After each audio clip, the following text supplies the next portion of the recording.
avant la fondation du monde, avant la création des cieux et de la terre et de ceux qui habitent ces lieux, il y avait un mystère, un réseau de mystères, un dialogue de la divinité entre eux-mêmes, une profonde capture des intentions éternelles pour la nature éternelle et infinie de Dieu. Vous voyez, Dieu est immortel, donc tout ce qu'il fait doit être prédéterminé éternellement. Il y a donc un endroit qui a préexisté aux cieux. Il y a une créature qui a émané de la pensée, des intentions, des dessins architecturaux de la divinité. Cet endroit se trouve dans le sein du commencement. On l'appelle les mystères de Dieu.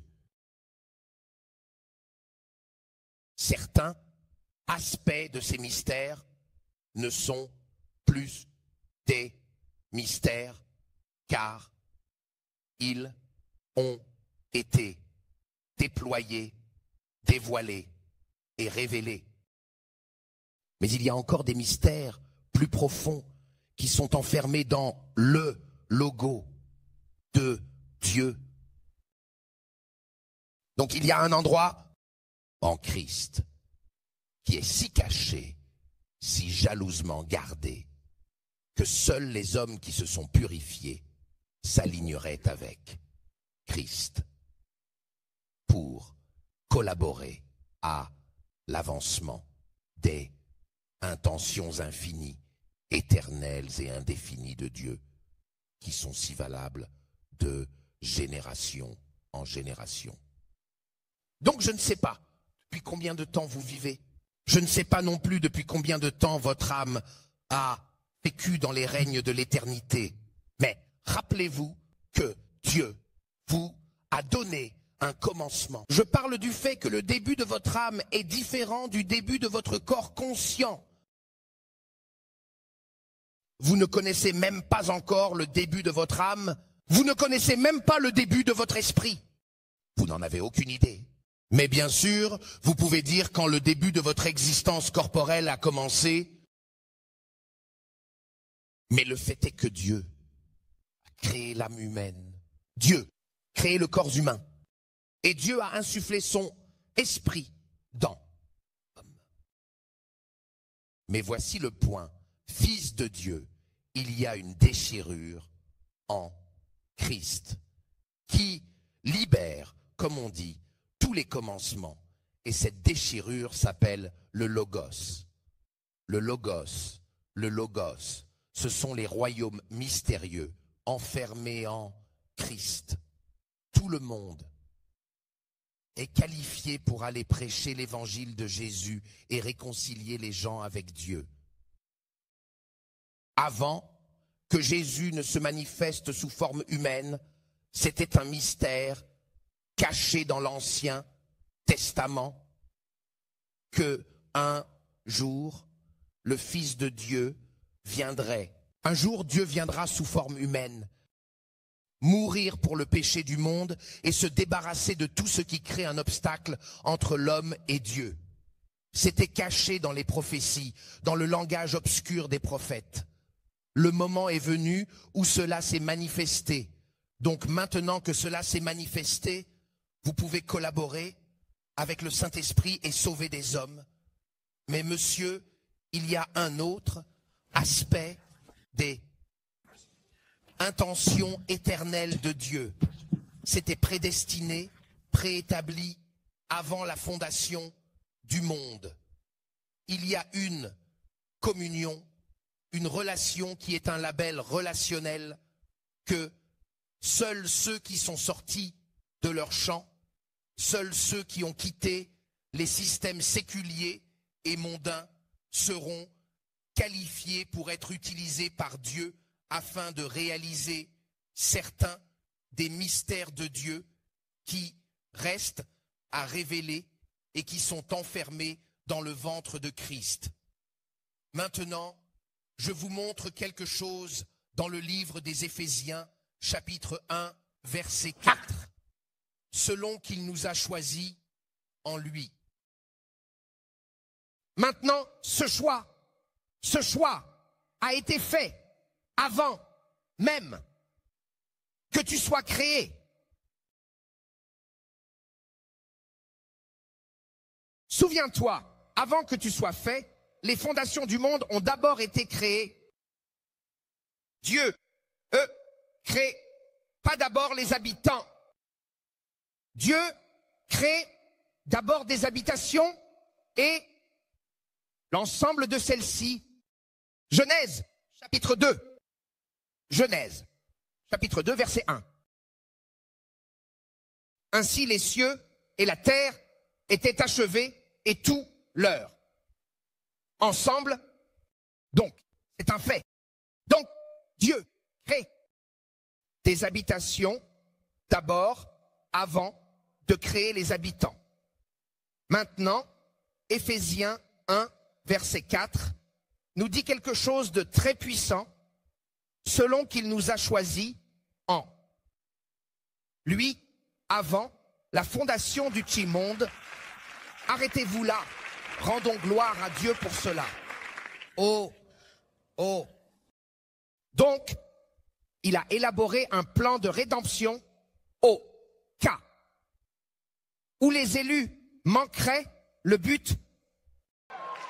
Donc, le salut n'est pas le plan ultime. Donc, après le salut, Paul commence à nous dire qu'il y a une mission pour laquelle nous sommes choisis avant la fondation du monde.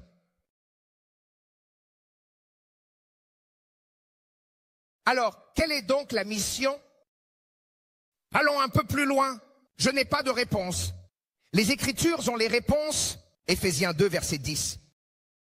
Lisons, car nous sommes son ouvrage, créé en Christ Jésus, pour de bonnes œuvres que Dieu a préparées d'avance, avant le monde, pour notre gloire. Donc ça, c'est de la cohérence, n'est-ce pas? C'est quelque chose que Dieu a ordonné pour nous, avant le monde, pour notre gloire. Et puis, nous avons été choisis en lui. Alors, quel? Le facteur commun ici? Le facteur commun ici, c'est d'être choisi en lui. C'est Éphésiens 1, c'est 4. Alors, un autre facteur commun, c'est ce que l'homme a façonné, créé en Christ. Alors, revenons à notre texte original. Au commencement était le Logos.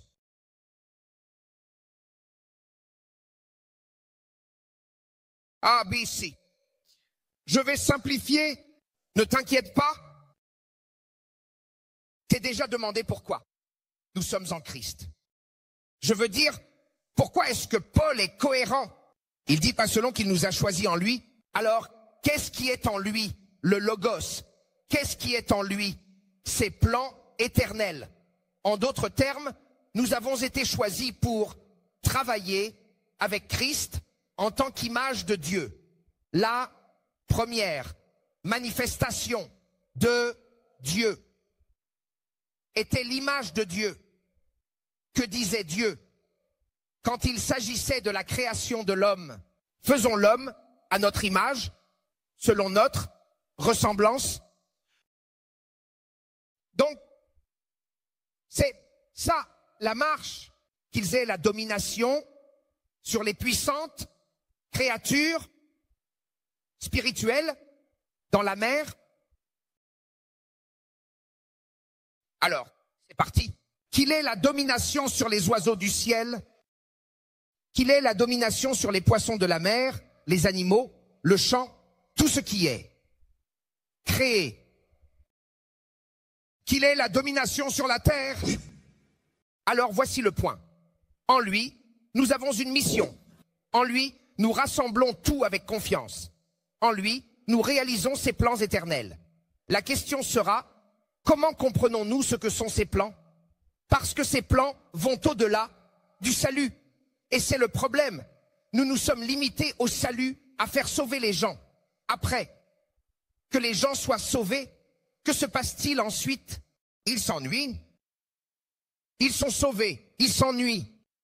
Ils sont sauvés, puis ils se retirent. Ils sont sauvés, ils continuent à venir à l'église, dans les communautés, et puis ils s'éteignent. Est-ce vraiment ça que Dieu nous a sauvés? Se faire sauver, aller à l'église, se faire crier dessus par un prédicateur, donner des dîmes et des offrandes, rentrer chez soi, rentre chez toi, prie pour les malades, guéris les malades, et commence à crier: je guéris les malades, je guéris les malades. Les médecins guérissent aussi les malades. Alors oublie ça. Ce n'est pas pour ça qu'on est ici. Il y a quelque chose de bien plus grand que ça. Il y a des créatures qui attendent ta seigneurie. Il y a des créatures supérieures qui attendent ta royauté. Tu ne sais pas qui, le Seigneur des Seigneurs, il règne à travers le Seigneur, et vous êtes son image, des spectateurs, pour communiquer sa seigneurie, sa royauté à toutes les créatures au-delà d'ici. Nous sommes sur le point d'entrer dans les royaumes de l'eau. Vous ne comprenez pas de quoi je parle? Nous retournons aux reines du firmament. Je sais que ça va vous toucher tout de suite. C'est le voyage. Ce n'est pas un règne entre nous. Chaque humain est un roi. Nous ne sommes pas appelés à régner entre nous ou à nous gouverner nous-mêmes. Vous êtes tous créés à l'image de Dieu. Surtout ceux d'entre nous qui sont nés de nouveau maintenant. Qu'est-ce qui nous qualifie à collaborer avec le commencement dans le logos de ces mystères éternels? 2 Timothée 2, versets 21 à 23. Si un homme se purifie donc de ses absurdités jusqu'à ce que vous surmontiez votre fornication, vous ne serez pas utilisé. Pour cela, vous pouvez réconcilier les gens avec Christ, parce que cela a déjà été révélé. Vous avez compris, cela a déjà été dévoilé, d'accord? Mais il y a encore des choses à révéler que seuls ceux qui se sont approchés d'eux-mêmes avec collabore peuvent coopérer avec le commencement pour réaliser les plans sans fin de Dieu. Si un homme se purifie donc de cela, il sera un vase d'honneur. Qui l'honore? Le Père. Le Père.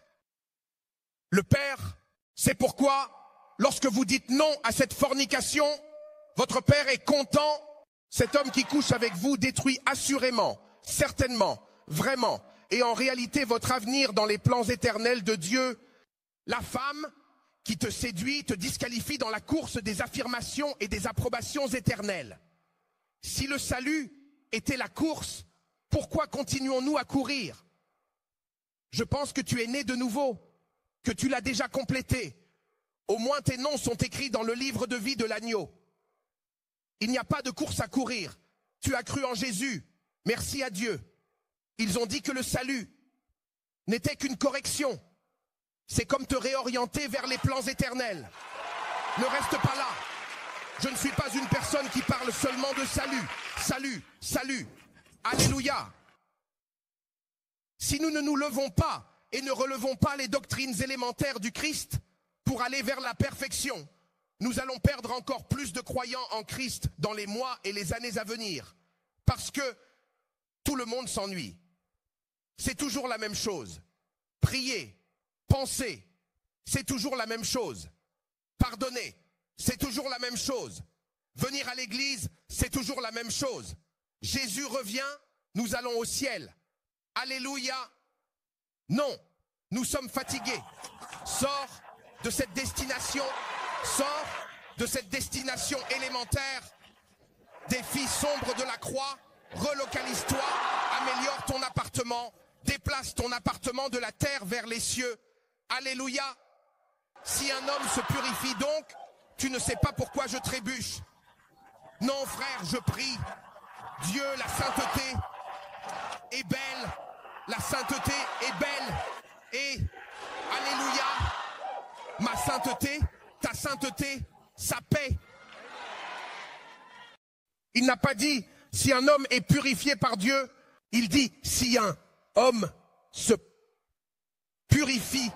Monsieur, après le salut, après le don de la justice, après avoir été lavé par le sang de l'agneau, il y a une impureté héritée, la chair, qui est encore en toi et qui est soumise à tes décisions pour être éradiquée.